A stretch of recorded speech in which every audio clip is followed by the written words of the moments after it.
நாகாலாந்து ஆளுநர் இல கணேசன் உடலுக்கு பல்வேறு அரசியல் கட்சித் தலைவர்கள் இறுதி அஞ்சலி செலுத்தி வருகின்றனர். பாஜக மூத்த தலைவரும் நாகாலாந்து ஆளுநருமான இல கணேசன் நீரிழிவு நோய்க்கு சிகிச்சை பெற சென்னை கொளத்தூரில் உள்ள தனியார் மருத்துவமனையில் அனுமதிக்கப்பட்டார். அங்கு கழிவறையில் தவறி விழுந்ததில் பின்னந்தலையில் அடிபட்டதால் சென்னை அப்போலோ மருத்துவமனையில் இல கணேசனுக்கு சிகிச்சை அளிக்கப்பட்டது. இந்த நிலையில் சிகிச்சை பலனின்றி இல கணேசன் நேற்று மாலை உயிரிழந்தார். அவரது மறைவிற்கு குடியரசுத் தலைவர், பிரதமர் இரங்கல் தெரிவித்த நிலையில் ஆளுநர், முதலமைச்சர் நேரில் சென்று அஞ்சலி செலுத்தினர். இந்த நிலையில் சென்னையில் நடேசன் பூங்காவிற்கு எதிரே உள்ள மாநகராட்சி திடலில் வைக்கப்பட்டுள்ள அவரது உடலுக்கு தேசிய கொடி போர்த்தப்பட்டது. பல்வேறு அரசியல் கட்சித் தலைவர்கள், பிரபலங்கள் இல கணேசன் உடலுக்கு இறுதி அஞ்சலி செலுத்தி வருகின்றனர்.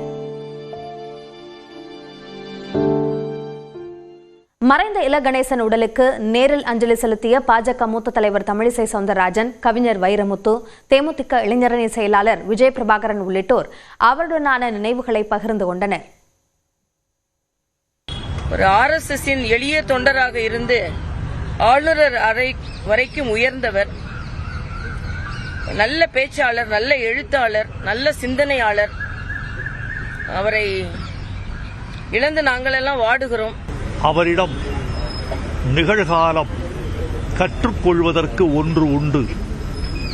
எவரையும் புண்படுத்தலாகாது, எந்த நிலையிலும் வெறுப்பு அரசியல் கூடாது என்ற ஒரு லட்சியத்தை தன் மனதுக்குள் ஊன்றி வாழ்ந்தவர் இல கணேசன் அவர்கள். அன்னைக்கு கேப்டன் இவருக்காக பிரச்சாரம் தென் சென்னை மாவட்டத்துக்காக பிரச்சாரம் செய்யும்போது ஒரு சின்ன நிகழ்வு. அப்போ 2 பேருக்குமே நான் ஒரு சின்ன தருணத்தில் வண்டி ஓட்டினேன். அப்போ ரொம்ப நன்றி தம்பி அப்படின்னு அவர் சின்ன பையனா இருந்தாலும் எனக்கு மதித்து அந்த நேரத்தில் அவர் சொன்னது இன்னும் என் காதில் அந்த வார்த்தைகள் ஒலிச்சிட்டு இருக்கு.